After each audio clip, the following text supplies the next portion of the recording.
Okay, so we're here. Okay. Estamos aquí en la hora de la bestia con Sara de CRYALOT. También tiene una banda que se llama Kero Bonito. Sara, how are you? ¿Cómo estás? Good, thank you. I'm good. Where are you? I'm calling from London. From London. Are you home? Yeah, from my home, yeah. It's sunny day, right? It looks like. Yeah, it's been really hot, like very hot, yeah. Unusual for London. Unusual for London. You usually are outside with your umbrella. Yeah, no, actually no, like nobody uses umbrellas here because even when it rains, it stops in 5 minutes. It's like you experience all the weathers in one day, so there's no point carrying an umbrella because it'll stop in 5 minutes. Yeah, you just get wet. Yeah. A little wet.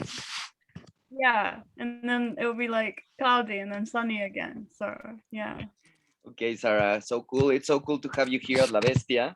And well, tell us a little bit about this detour from Kero Bonito in terms of, you know, you're shifting to a new sound, exploring new things with CRYALOT. So why don't you just, you know, tell us a little bit about it and your first singles that you've put out and the sound of it.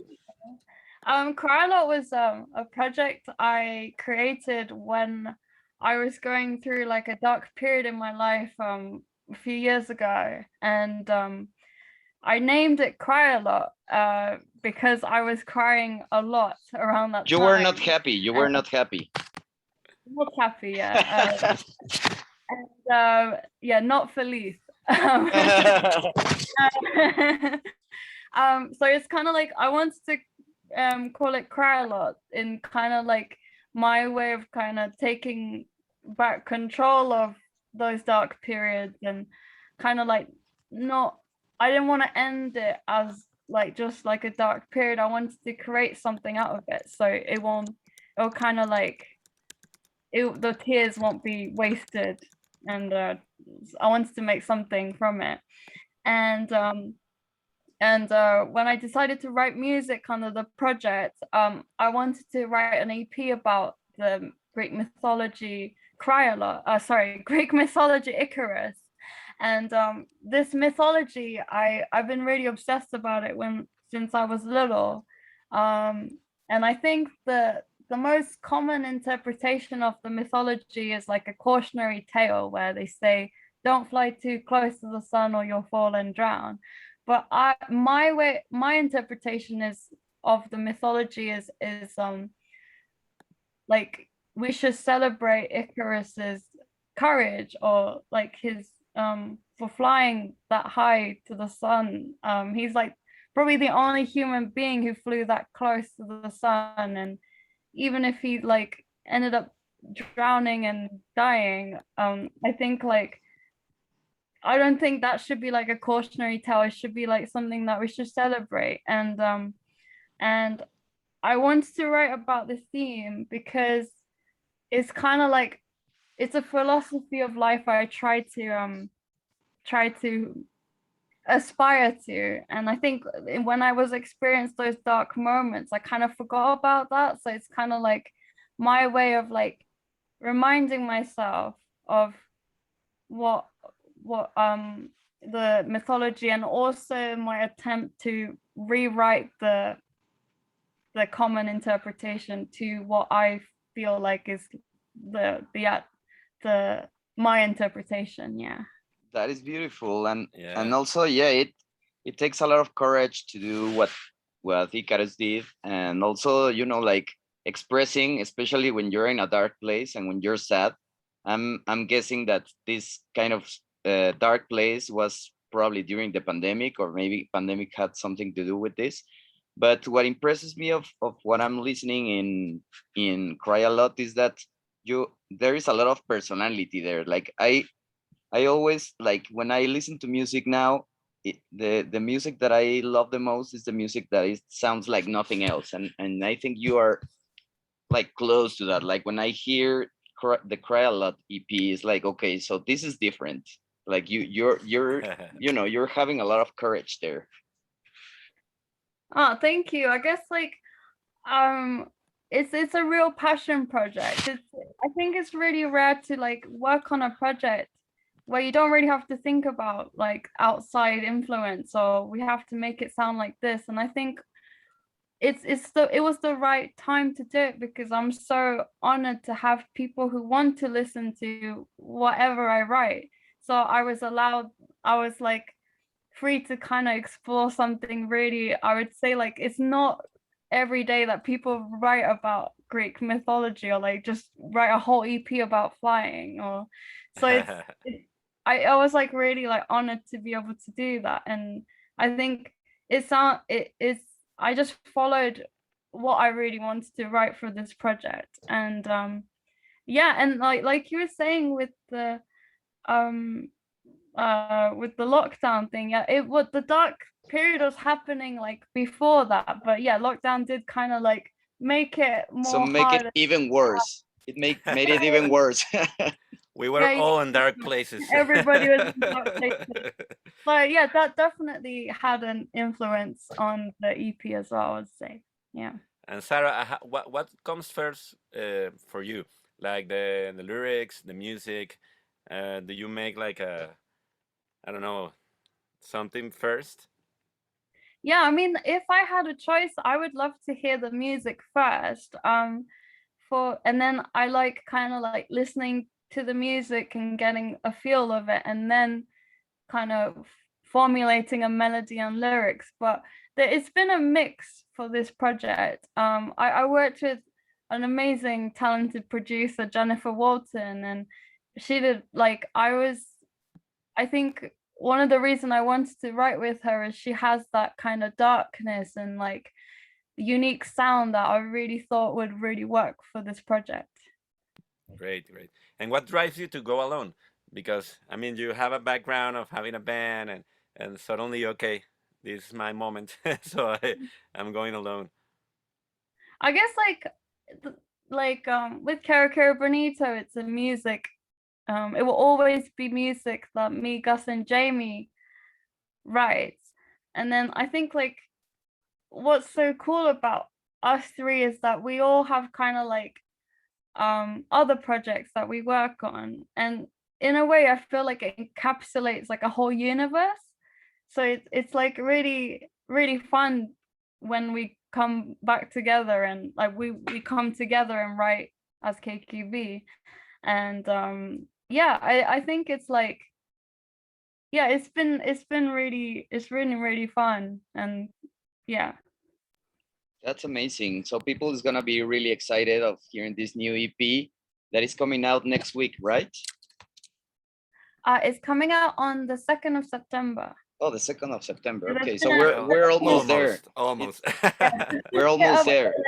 Yeah, Cool. almost there. Cool, Sarah. Okay. Well, we're gonna continue with this section of stupid questions so that we don't, pass the time that we have for the interview. So if that's okay with you. Yeah, that's fine. Yeah. Okay, so just answer whatever comes to mind, and we'll record some, after this, we'll record some IDs for the radio station, and then we're done, okay? Okay, great. Okay, first one is, what's on your Spotify? Okay, so I actually don't have Spotify. I listen to music on YouTube, not YouTube Music, but YouTube. So I don't have Spotify is the answer. Yeah. You listen to music on the TV? On YouTube, like so if there's no video for it, I probably wouldn't have listened to it. I'm a very visual person, so I prefer having a video with music. And I guess that's why I wanted to have a visual for every song for this EP. Yeah. Okay, so next question is gonna be interesting then. Okay. This one is, did MTV kill rock and roll? What's that? Did MTV kill rock and roll? Oh. I don't know. I kind of grew up watching MTV, so I wouldn't say it killed rock and roll. Okay, next one is, who's got a better hairstyle? Boris Johnson or Donald Trump? I don't think either of them have a good hairstyle. Okay, next one is, what do you prefer better, Daft Punk or Kraftwerk? Daft Punk. Okay, synth bass or bass guitar? Bass guitar. Yeah. Okay, My Bloody Valentine or Slow Dive? My Bloody Valentine. Okay. Next one is Nine Inch Nails or The Prodigy? Oh no, those are my two favorites. I possibly can't. I can't choose. No, I can't. You can't make me choose. Both. Okay, great. Next one is Lady Gaga or Dua Lipa? Lady Gaga. Okay. And last is overrated or underrated. It's three options, okay? So Okay. first one is overrated or underrated. Mac DeMarco. Mac DeMarco. Whoa. I don't know. Neutral. I don't know. No, next question. Next question. Overrated or underrated legal weed? I don't know what legal weed is. Like legal marijuana. Legal marijuana for, you know. I mean, it's not legal here, so I don't know if it's like if we can even answer that question yet. Okay. And last one is overrated or underrated? BTS. I don't know. Do you like them? I don't know. This is a really hard question. I don't know how to answer it. Okay. Well, the one of Nine Inch Nails and The Prodigy was a good answer. I didn't expect it make that. me proud. Those are one of my favorite bands too. Really? Yeah, I grew up with, like listening to Downward Spiral. It's my Yeah, of favorite. course. Yeah, and Amazing also production. It's like, yeah, you can listen to, like, I listen to a lot of these things, like for example in Hell Is Here. Yeah. I listened to a lot of The Prodigy there, and you know, Yeah. it made me, like, it kind of terrified me the first time that I listened to it. That's the idea. That is good. No, Yeah. that's a very good response to the song, I would say. If Yeah. hell is here. Okay, Sarah, thank you so much. And last, Thank you, Sarah. would you record an ID for La Bestia? Yeah, sure, yeah. So it's, hi, this is Sarah from CRYALOT and Kero Bonito, and you're listening to my new EP on La Bestia Radio. What radio? Sorry, I'm really bad with La Bestia Radio. I can write it on the chat. It's like the beast. La La Bestia, Bestia Radio. La Bestia Radio. Okay, here we go. La Bestia Radio. Okay. Okay, I'm ready, I think. Go. Can I just okay. Yeah. Hi, I'm Sarah from sorry, let's go again. Hi, I'm Sarah from CRYALOT. You're listening to my new EP Icarus on La Bestia Radio. Great. And the other one is, hi, this is Sarah from CRYALOT, and why the fuck aren't you listening to La Bestia Radio? Hi, it's Sarah from CRYALOT. Why the fuck aren't you listening to La Bestia Radio?